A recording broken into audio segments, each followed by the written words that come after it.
It's late October, and the weather's beginning to change now. And we're down at Kell House. And Kell House is this landmark that we had to fight at. And I remember, because it started to get cold. And the musket that I was holding, it was starting to get cold. And all the wool that I'm wearing, it wasn't keeping me warm anymore. But we were ordered to fight at Kell House. I could hear the officer give the command, fire, load, fire, load, fire, load, fire, load. There, we fought for 2 days. Fire, load, fire, load. Lost nearly 80 soldiers from Hartford and New Haven and surrounding town. 80 men who fought and died for our freedom. After that battle, we were finally recognized and were placed with the 1st Brigade, and we had to guard New Market Road, that important territory.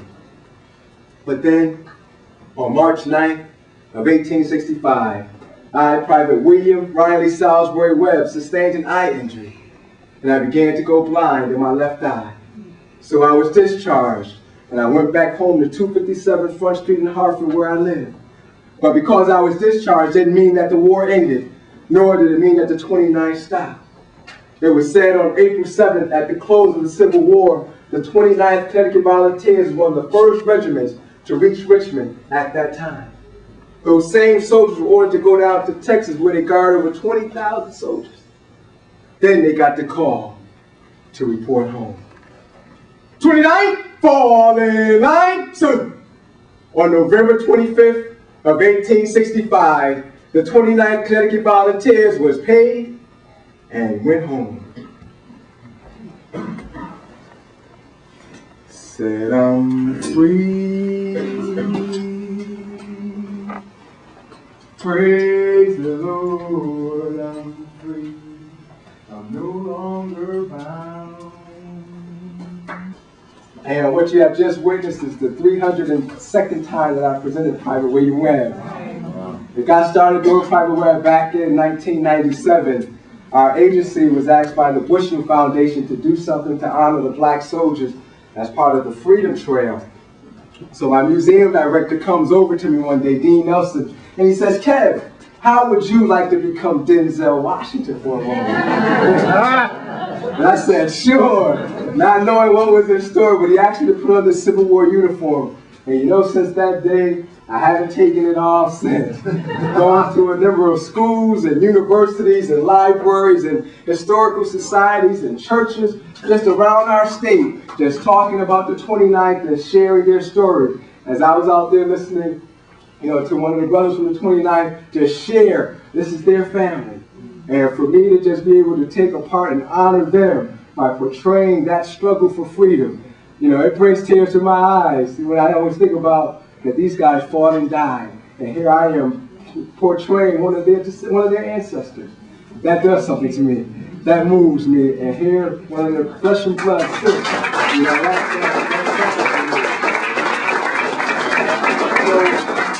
Ms. Sarah asked me if they could come on board and talk to you for a brief moment. So thank you for your patience and hearing them out, and with the monument and all.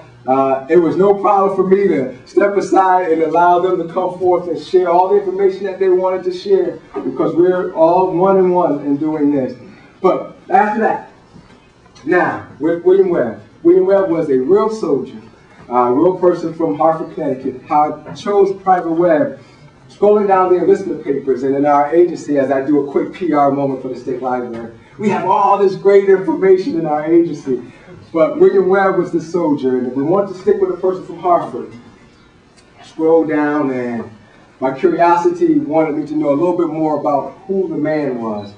So I started looking through his family genealogy, and that's one of the things that our area actually does, is family genealogy. And I started backtracking, and I found his mom in the 1840 census and her marriage to Mr. Salisbury, who you heard me describe as William Webb's stepdad, in Ellington. And then I went to some more records and found him in the 1860 census, and it just started to get really interesting. And I thought, well, how can we bring this character to life? So as a student from the University of Connecticut, who wanted this African American soldier to be portrayed. So he comes and he asked me if I could do something. So I read so much Civil War information and just trying to understand the war and the period and trying to understand the Connecticut regiment, that Connecticut had 2 black regiments that they were putting in, the 29th and the 30th. And I wanted to just get all this information, but I thought, what way will a person remember Private Webb? I said, well, I can go in a shirt and tie and stand there in a suit and give a lecture, but then they'll forget some of the words that I said in the speech. But I thought, what if I get a Civil War uniform? If they hear nothing that I said or remember anything that I said, visibly, they will know that Connecticut had a black regiment. And so visibly, we sought out to grab and get a Civil War uniform. In our agency, in our museum, we do have actually 29 uniforms of some of the officers. But those guys were so small, and because we didn't want to damage any of the state property, we couldn't use a state uniform. So we sought out to purchase a uniform, and our museum director is very detail-oriented, that every button, every stitch had to match exactly what the guys would have had in the 29. But I thought with that, I could go into a school and just share the 29 story. But I can just kind of go on. That's just a little bit of background. But any questions? The process is already, at work now before it gets into the books officially. But hopefully from the descendants and from our agency, the 29, from the State Library, we'll be able to have a lot of information to put out to make it available. Yes, ma'am. I'm a Hamden Middle School teacher, and I have some of my students here from Hamden Middle. And put it there. So we just keep praying and keep teaching. Thank you for sharing that information. Yes, ma'am. To all the United States Colored Troops. Do you also do reenactment with the different regiments? I know Virginia has a group, because I was also trying to join the group that's in Virginia.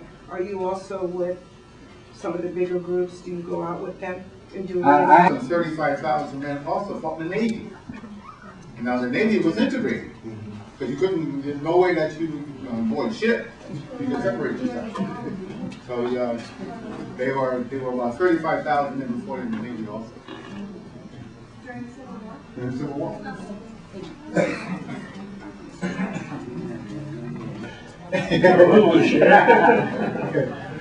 My name is Emmanuel.